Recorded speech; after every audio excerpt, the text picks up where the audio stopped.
Hi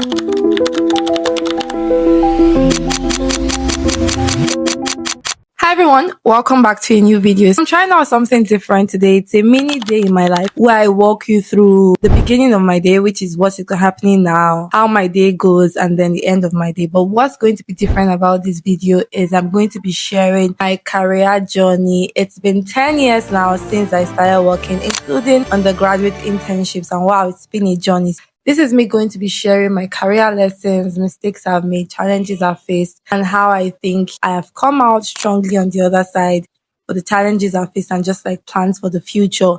If you enjoy this type of video or you like the content, don't forget to subscribe, keep on watching, and let's move on into the day in my life officially. Right. Taking it back to 10 years ago, which is 2016, for context, I gained admission into the university August 2015 to study economics. And for my 100 level summer holiday, which was August 2016, I decided that, okay, I didn't want to stay at home. So I spoke to my mom, she spoke to her friend, and then I got a job in the alumni office of my university, right? And this was it was a role for me to be like a personal assistant or an executive assistant to the director in charge there. So it will be when people come to make clarifications about everything alumni, basically the one that would answer them first. And then if they needed to, they would go to the director. If not, they would just do whatever it is I recommended to them. 10 years ago, how do I feel about that role? I would say that, overall, my story has been that small and scale. That job, was it really related to my course of study? Maybe not, but it did give me the experience of, I'm responsible for myself. I can choose to stay at home. It's 100 level. You literally just graduated secondary school some months ago. So who would have actually understood you saying, I'm fine if I don't want to work? But I just took it upon myself to say, okay, I don't want to stay at home. I want to do something engaging this holiday. And, I did that. At the end of the day, what were the benefits from that job? I got to meet a lot of people. I got to meet a lot of alumni from the university I was a part of, right? So it was me just having conversations with them to say, you've graduated now. This is just me, a 100 level student. How has been your experience so far? So definitely the exposure that gave me was really good. I think at the end of the day, my salary was 10,000 naira. But it was, for me, I think that time, 10,000 naira was a lot of money. That when the money eventually came to my hand, I then showed my mom that, this is my salary. She was proud of me that at a young age, I could go out, do something and, say, this is what I've brought back home. So yeah, lessons from that one. Number one is don't be scared. Don't be too scared to take the first step. It was literally saying, I don't want to stay at home. Whatever it is, I wasn't looking for a job in a multinational, 100 level, because it was kind of unrealistic. I'd never done anything beforehand, right? So it was just me just saying, what's in front of me? What's that easy thing I can get without a lot of come and write tests, come and do interviews, blah, blah, blah. So it was conversations with people around me that, that got me the role. And yes, 10 years back now, I wouldn't trade it for anything. So lessons for you just starting out. As you're starting out, don't be too scared to start small. Most of the time, the first set of people that would give you a chance are people that know you. Think of it, maybe your 100 level internship actually should be in your mom's store or in your dad's company or in your dad's, or in your uncle's factory, whatever it is. This doesn't define where you're going to end up in life. This doesn't even define how much you're going to earn in life. It just gives you a very good place to start out from, right? So don't be too scared to take that first step, I promise you. Because when I was then applying for my second job, which I would go into, I already had something on my CV. So yeah, that's it for my first job. And let's jump into the second role. The second role for me was Adax Petroleum. Adax is an oil and gas firm in Lagos, Nigeria. And how exactly did I get this summer internship? Like I said, this is now my 200 level summer internship. Here was I had recently come back from my break, and it was just time to start preparing for 200 levels. So alpha semester or first semester was nice. Second semester, I had written up exams, and I was having a conversation with my friend. If you're an OG on this channel, you know the story already. I was having a conversation with my friend on what are the plans for the holiday. I already had an experience working somewhere, so it was already top of mind for me. Where exactly did I want to work? And this friend just said, he saw like an opening that we should apply for was an oil and gas company. I'm like, oil and gas, let's try it out. The first step was submitting your CV, your cover letter, and your transcript. Remember that I said because I already had my internship right in 100 level, it was kind of easy for me to say I already had something work experience. And for you, you might think, oh, you're in 200 level now, you don't have any work experience. Like I always say, work experience is not paid experience, right? That's my mantra. I'll link the video on the screen for you to go and watch how to write a CV, even if you think you have no experience, right? My golden rules in the CV as well, how to write a CV. I'll link the video on the screen for you to watch. But yes, let's not derail the conversation. Because that I used the skills I already had. There was no even ChatGPT then. It was just me saying, what exactly did I do in my 100 level internship? I had written that down. I had a 1-page CV at least with something in it. I submitted my cover letter as well. A cover letter is basically a expounded form of your CV where you can get to tell your story more, right? I also have a video on the channel on how to write a perfect cover letter with no experience. Guys, there is no reason why you shouldn't succeed in life if you just stay on this YouTube channel.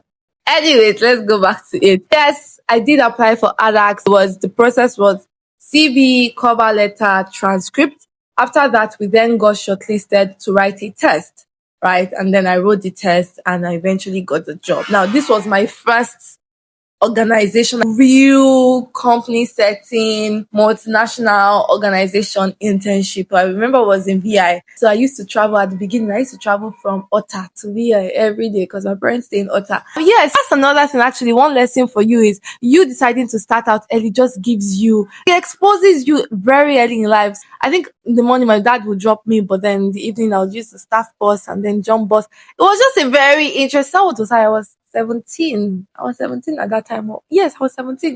Just being exposed to life then. But how was the internship? Like I said, you would say, I'm studying economics, I'm working in an oil and gas firm. What exactly is the correlation?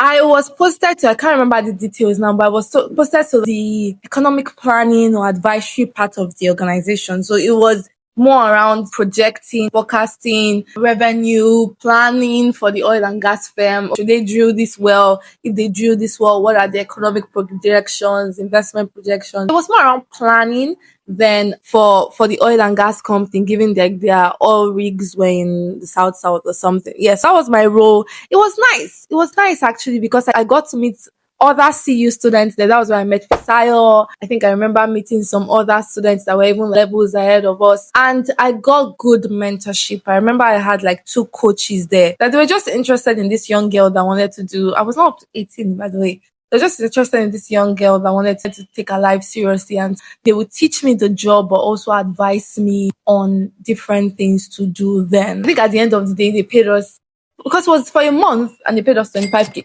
Guys, you see, there's actually growth happening from 10k to 25k. It was a nice experience because then I left that place knowing that there's more, right? I moved from Ogun State to Lagos State now, even in terms of job, geography. And so I knew more. I knew that everything I had learned in the alumni office, while it was good, there was more ahead. Right? It helped me with exposure. It basically even helped me with street life because here was I navigating Lagos. It helped me with savings because then I had more to save aside my allowance. It did open me up. I think it was then actually Fisayo helped me open my LinkedIn account. And myself and Fisayo till today were long-term friends. It just, if you choose to push yourself out of the box, out of the known narrative, one thing that would happen is you get to see a different version of yourself that you wouldn't even know existed, right? That's the thing. If you're a student watching this video, don't be too scared to take a step. That's like the big thing. Don't be too scared to take a step. Don't be too scared to go out of your comfort zone. It wouldn't end in life. It's been 10 years, like I said now, and I'm still having to go out of my comfort zone. I'm still having to say, I'm going to take this step today. I'm going to do something different today. It might be hard. It might be challenging, but you know what? I'm going to do it, right? That's the thing. Don't be too scared to take a step. Don't be too scared to go out of your comfort zone. And at the end of ADAX, at the end of the internship, right? Something happened. So the conclusion of the internship was us presenting to the board of directors, right? These interns that they brought to the organization for a month, and it was supposed to be come and do what our actual employees would do.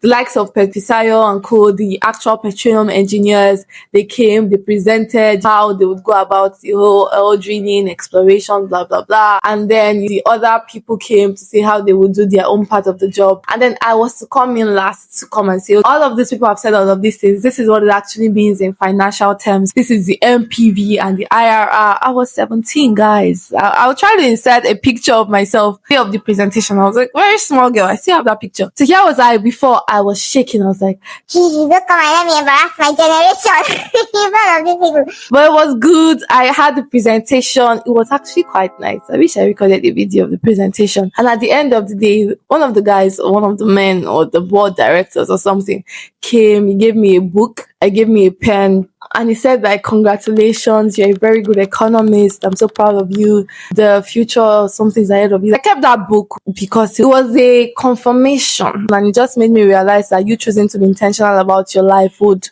others recognizing it could just set you up for success. So in summary, that's my second internship experience. 2017, 8 years to go. I would see you in the other part of the video. Hi, everyone. Meet my friend Iman. Hi. I don't know what to say.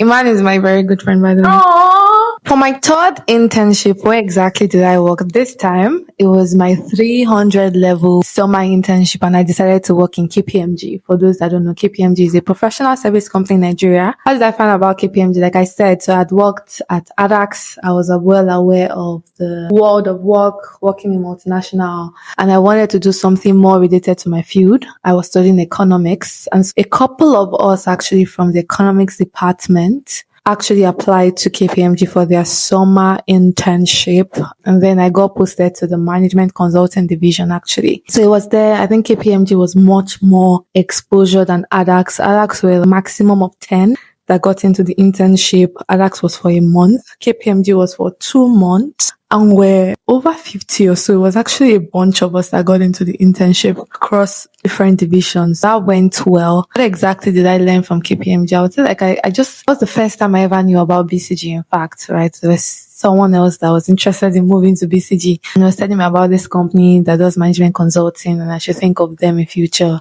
Just like, okay, let me even finish this my internship first. Yeah, that was it. KPMG was fun. It was kind of more research focused. I got to meet a lot of people. Then I had a lot of guys from my university as well. So that was good. What's the lesson here? I would say that, and then KPMG, then they paid me 40K per month. Right. So what's the lesson here is progress over time. So like I said, I moved from 10K to 25K to 40K, right? You don't obviously grow by jumping up. You grow by actually taking steps one step at a time, and you'd eventually get to your growth, eventually maximize or unleash your growth potential. Yeah, so that's it. KPMG was fun. It was for 2 months. And then I entered into 400 level. So for 400 level, I was more focused on, okay, I'm graduating school finally, right? Which is very nice. I was actually tired of school at that point. I was just like, God help me. I was tired of school. So I went into school, got into like the final semester. I was just focused on projects and graduation, things like that. I wasn't really looking out for internships. I think I was just focused on I want to graduate. And after graduation, we'll figure out life. There was NYC. So I knew that even if I had not gotten a job, I will still do my NYC, and that in itself is already going to be engaging enough. So I wasn't really focused on getting an internship, but I was interested in different things. So I tried to use that point to explore different interests that wasn't necessarily corporate, right? I applied for a leadership camp. It's called Hope Camp. It was organized by the Alumni Association where I had worked. Actually, no, I don't think it's because of that they picked me, because like I actually had to like apply, but I just was interested in leadership, helping youths and things like that. You see me doing TSS today, you see me doing all of these workshops. It did not start now. 12 years ago. Yeah, that was it. I applied for the leadership camp. It was for 2 weeks and it was just right after graduation. Maybe we graduated this week and we started the camp like next week or the week after. It was just very tight, and that was nice. I met amazing people there that have still become very important to me at this point in life. So I'm happy I went for that. And then after the 2 weeks leadership camp, I then, started interning with the organization, but just as a volunteer. And then I went for my NYC afterwards. Now for my 5th work experience is actually my NYC role. And it's quite interesting because most people at that time wanted to serve in Lagos. So even me, I literally walked 200, 300 level in Lagos. I just wanted a break, I would say. So I wasn't really interested in saying I must serve in Lagos by force, by fire. I did not have that perspective. One thing I did want to, I wanted to just explore, just wanted to go somewhere different. And so I told my parents not to bother even helping me work anything, or just let's see where they post me to. The only thing that would make me redeploy is if I was posted to Bornu or somewhere that wasn't safe for me. And so luckily for me, I was posted to Enugu State. I packed my bags and my corporate experience and I went to Enugu State to serve. I also went to Enugu State to spend my 1 year service. And this is my 5th work experience where I served as a lecturer in Enugu State University of Science and Technology. That was where I did my internship on my 1 year service. I think all in all, as I'm reflecting on the journey so far, one thing I can realize is the path has always not been linear. What do I mean by that is I decided to just work in this alumni office. And then from there, I moved on to ADACT, and then I moved on to KPMG. And then, okay, I'm done with corporate for now. I want to go serve my fatherland in wherever. I'm telling you, even if they posted me to a school, I would have been fine. I just did not want to stay in Lagos, my NYSC, which is actually the opposite of what you hear everywhere. All my other siblings have served in Lagos. I was the only one that said, okay, no, I'll go wherever NYSC posts me. And so I went to Enugu State and I was a lecturer there. And I think for me, my perspective about education, way of life, everything just changed, because the things I considered normal in terms of education, okay, everybody should know this thing. Like when I moved to Enugu State in a university, it was actually not normal. So many things I thought, oh, guys, we should do this. It was very new. And so they used to call me the Lagos Copper, right? They just imagine how Nigerians see foreigners, basically abroadians. That's how they were seeing me. She has come from Lagos, so she'll come and teach us everything. It was quite nice. Almost all the students in my department, they were older than me because I graduated school at the age of 19. So this is the 19-year-old lecturer teaching mothers. They would literally bring their children to class.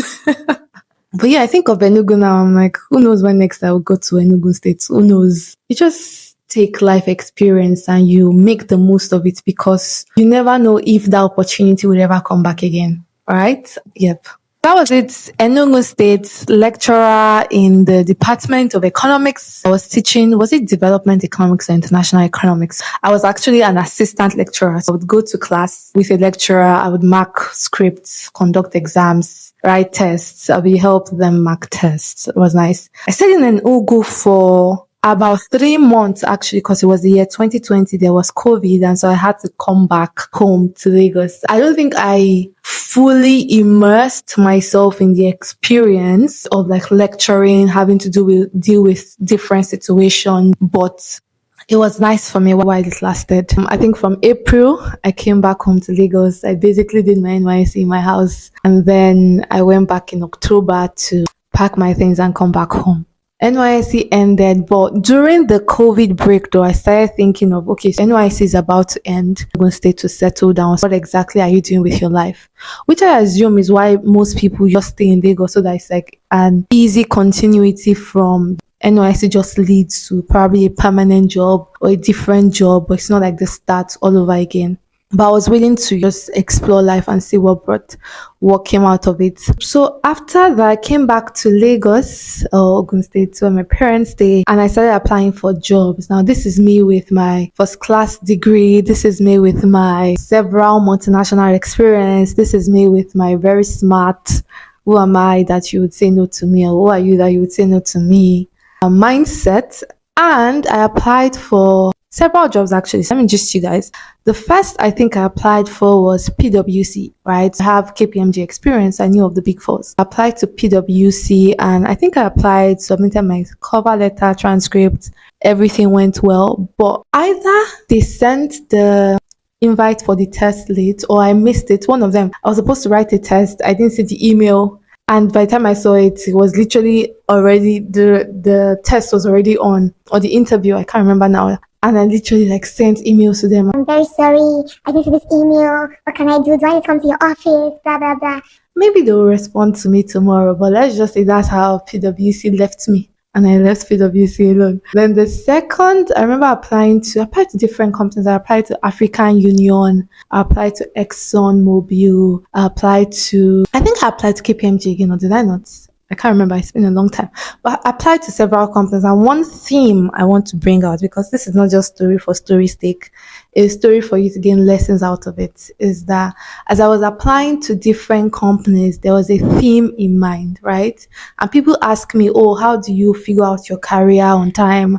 How do you know what you are meant to be doing? How do you do this? How do you do this? How do you do this? When I was applying to all of these jobs, I didn't even know that, oh, I would eventually end up here in BCG. All I knew was that I wanted to work in a multinational, and it was as simple as that. Is that my career so far has been built on multinationals. I moved from Adax Petroleum, it's the Chinese or Asian oil and gas firm, to KPMG. KPMG is a multinational as well, professional service firm. Obviously, I did my NYSC, but as I'm starting my career, I would love to start out in a multinational firm. And that was the single most important thing driving me. I don't even think I applied to any Nigerian bank or any Nigerian owned company. It wasn't part of my list. If I'm canceling things out, let me cancel things I actually really want to do. I applied to all of these firms. I think with EY, actually, I applied to EY. EY was good. EY, I got invited for the test. I passed. I got invited for interviews. I passed. I got invited for 2 or 3 interviews. I passed that. And then it was finally time for you to prepare a deck, a presentation, and submit or something like that. There was just something in the middle that I was meant to do, but there was a glitch somewhere. Either they didn't send the test to me on time, or I didn't get it. There was a glitch somewhere that wasn't necessarily my fault. But even after sending emails to them, it just didn't work. And at that point in time, I almost gave up. What exactly is going on? I need to get a job before January of 2021, I think. I had to get a job before January of 2021. If not, I might as well go back to Enugu State. But it was there. My friend actually, Onome just said, oh, Faith, do you know BCG is open? Miss me with BCG. Context is, so BCG had come to Covenant University to talk about like a women's program they run every year, and a couple of us applied for the women's program, but only Onome actually got in for the women's program. And because it was just one person they could take, they said the rest of us that did well in like the application process, they would invite us to write a test. And so we went thinking it was basic logic, quantitative, all these normal tests we used to write. And then we went and we're seeing if a company is about to buy another company, and are we joking? What is this? Is this econometrics or something? But we're not prepared. Even Onome, I say, plus all of us, as you might have guessed, we did not pass the test. That was like me knowing of BCG. When Onome mentioned that BCG was opening, I'm like, let's go and find something else. Well, she's like, what's the worst that will happen? You would not pass and life moves on. And so I'm like, fine, would apply. So I applied. It was quite easy actually, just like CV, cover letter, transcript to apply. And then I got invited for an interview, right? And I think it was this. I'm like, you know what? If you want to do something, you might as well do it well. That for me is a learning for you. You might say, I applied to some place before. I applied to this place before, and it didn't work out for me, right? Now I'm applying again. Do you want to take the same approach? It was helpful for me because now I knew that it wasn't the 2+2 or logic or the typical test you would find in like all these internships. It was quite different. It was more case related. And I was at home right from, I think I had finished NYSC. I was preparing I was just applying for a lot of jobs then. And so I started practicing. I remember this picture of my birthday because my birthday is November. I was writing tests and exams then. So I remember this picture of my birthday. I spent the whole day practicing tests and doing numeracy and trying to calculate what is 525 times 427 without a calculator. BCG will teach you things like that. I was just practicing all of these things. And then my parents came home. They bought a cake for me. It's just like, we know you're going through a lot, but happy birthday. And that was the only 5-10 minute celebration. And I think I went back to practicing again. I just put in my best and went for interviews. It worked well. Went for another interview. I had 4 rounds of interviews. And then I got a congratulatory message. I think I remember that day. The recruiter then, quite funny, he called me that, oh, his name is this and this and this and this. Who are you? What's your name? Why are you calling me? Because it didn't recognize, it didn't, like, it was making fun. Then it's like, oh, I will. It just pulled my legs. I'm like, who is this strange person calling me? Then, you've gotten BCG. Then I thought it was one of my friends because, like, he had been pulling my legs and suddenly he says, congratulations, you've gotten BCG. Okay, is this Benga? Benga is one of my friends. I used to do all of this a lot. Like, Benga, well done, thank you. End the call. And it's like, no, his name is this. I'm actually gotten it. And then I think I started crying. I'm almost always crying. I was like, oh, Thank you so much. This means a lot to me, guys. and I told my mom, I told my dad, and then I got in. Still, I got in and I didn't even know that this was what it was going to be then. It's been yesterday, actually, I got a message from my bank wishing me congratulations on 5 years because I had opened the bank account because of the job. Wow. 5 years in. Faith, you are here. You're standing strong.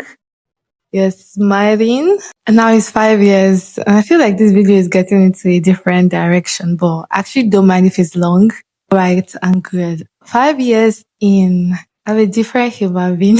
Like, I don't even know how to say. That's the summary. I'm a different human being in all areas. I can't even begin to mention in all areas. Physically, I look different. I'll try to insert the picture of my first day in BCG somewhere. I think I kind of look different. Definitely added weight. But to be serious, how 5 years in, I've grown. I've grown mentally. Telling someone that this job is very good.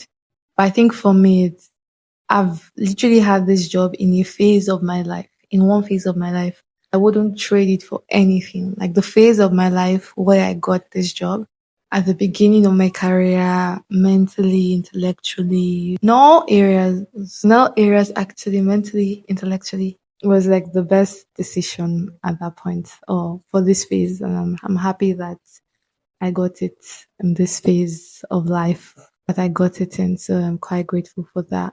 I'd say it definitely has come with its own share of challenges. I wouldn't even lie to you.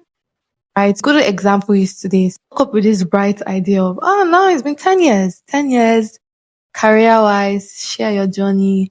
And so the plan was I would make the first part of the video at home, as you might have seen, another part during the day in the office, and then I'll make another part when I get home. And I came into the office with my bright plan. But if I tell you that it's the time now, 7:37 p.m. and I literally have just had a break since the morning making my videos. That's the life. And it's not new, it's not surprising. That's actually the life. That's it in terms of it's been challenging in terms of even the different phase of the work, right? I feel like I entered this place a little bit naive as well, not really understanding what it took to succeed. I had an idea, but success is not random. Neither is it jumps on you. I don't think success really works that way. And so if you're not quite intentional about success, you might or might not get it, which I feel like the early part of my BCG career was. Like, this is actually a very honest video. I was working hard, but there's a formula to it. And I just did not know the formula. So you'd see like my performance at the beginning wasn't the best. It was like I was doing well in some cases, and then I wouldn't do well in some other cases, and I would do well in some cases, and I wouldn't do well in some other cases. It was like up and down, and I feel like I was getting tired of the up and down, up and down. Well, I don't think I knew what to do, and then I reached the breaking point. I would know what this is it. Like, it's either this works or it doesn't work. And I feel like when I became intentional about observing things around me, I became intentional about success as well. There was a year I told myself that, you know what, I wouldn't get a certain grade again. I just wouldn't. Like, I would have the conversation with my manager up front that I don't know what it requires in the world, but you see this grade, I don't want it. Just let's be on the same page from the beginning. I can tell you that from that point, trying to think back, from that point till now, I had that grade just once, and that one was a long story, but it was like, it's not, I don't have that grade again because of that intentionality that came with. I don't know what it requires, but I don't want it. Like I said, success doesn't jump on you, actually. It comes with intention. It comes with intention. I would say that even when I see growth in just to me as an individual, growth in performance, growth in the way I think, growth in how I deliver. Sometimes now I now look at myself and become I'm a BCG inside out, right? Because of how I react to things and things like that. Growth is intentional. Success is intentional as well. Doesn't really jump on you. So the advice I would always give someone is if you go into a new organization, what does it take to be successful? What are the performance metrics? What do they mean? The earlier you understand it, the better for you. But if you go and at the beginning you're more of like, let's see how it goes. I'm just new here. You're just freeloading. There's no form of intentionality around you. You might or you might not, but it's all based on chance. Why don't you give yourself a better chance? The rest days. I would say going forward, for context, it's been 5 years at BCG. Growth, check. Mental growth, physical growth, financial growth.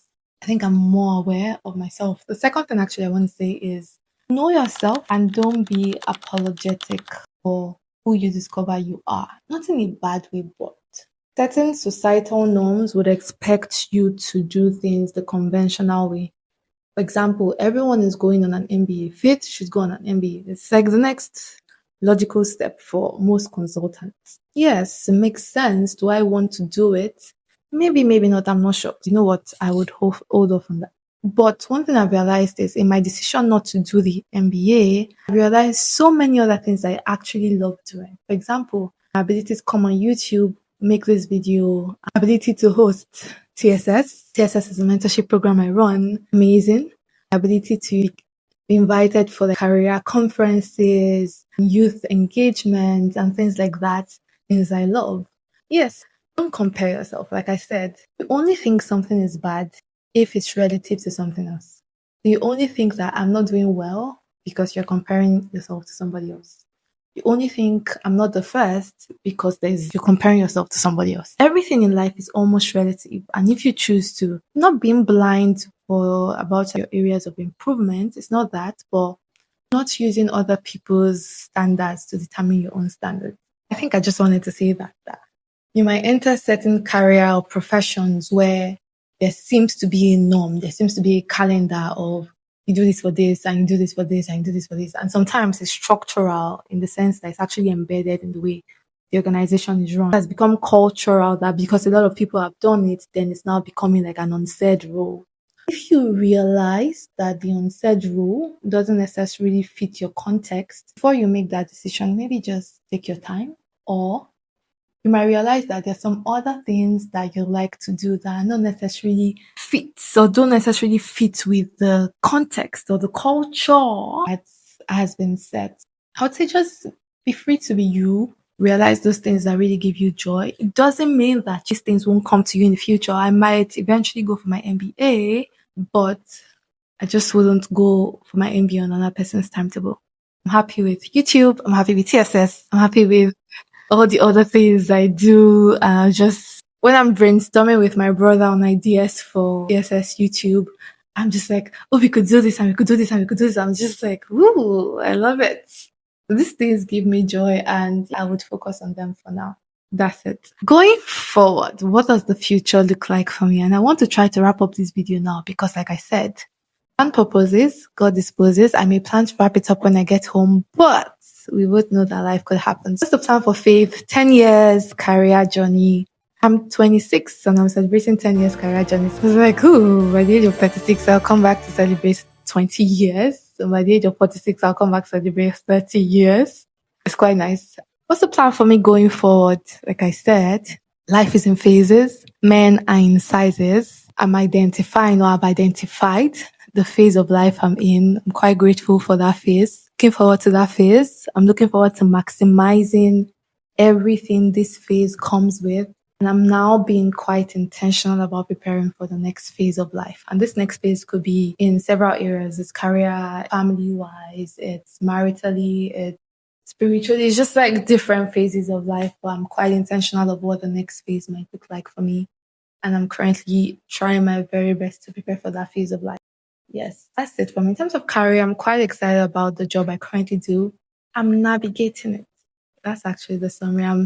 I'm navigating it. I'm like, it's 5 years now, so I'm thinking of what do I really want to do long term? Who do I want to be? What type of consultant do I want to be long term? Just all this introspective or reflective questions, what my future could look like. But I think I'm also becoming more adventurous. I've been listening to a lot of business people, and one thing they would say is you can either have time or money, you can have both, right? But if you have time, you're good. If you have money, you're fine. Because with time, you could do a lot of things more than you could do with money. I'm 26. I have a lot of time on my hands. What decisions do I need to start making now to ensure that basically setting the foundation for the type of future I want? I think that's actually what's driving me now. I think I'm also quite focused on where I want to spend my energies in terms of type of work I do, for example, in terms of this is what God has placed in my hands now. I really want to make it successful. TSS, there's the mentorship program. So thinking of how to scale that, what could come out of it. There's some other things, some other interests that I have. I'm also thinking of how could we make it into a platform like TSS, and how I'm doing that is by learning from other people that are already doing that. There's YouTube, which has been growing really nice. I've gotten to know a lot of people, or actually a lot of people have gotten to know me. I'm not going on the road and someone's like, oh, I know you. I'm like, from where? YouTube as well is a focus for me to see how to grow and scale that. But yeah, that's me. I think my goal for the next phase I'm in is, rather than trying to spread too much, just trying to consolidate. Actually, that's the word, consolidation. I'm not old, just still quite young, but as you get older, you know yourself, and the things you find out about yourself actually guide you in then decisions. Like, it shouldn't be as you get older, you're just discovering a lot of things, and it should be like you're getting older, you understand yourself better. So like you can focus your energy, you can spend your resources, your time on those things that are really yours. And that's the phase of life that I'm in. It's been nice. It's been 10 years. I'm so grateful. The little girl that got accepted into the alumni office to run our internship, never have thought of the journey looking like this. Could never, I can promise you, never even have a picture of what I wanted for the future. I just knew that, you know what, Faith is going to be great, and she's going to be great in life because she's a great human being and God is inside of her. I feel like it's like that God confidence that's kept me going all this while and will keep me going till the end of time. So it's 10 years as a career professional. I'm quite proud of myself, if I do say so myself. Looking forward to the next 10 years, and we'll see how that takes us. Have a great day ahead of you. Bye, everyone.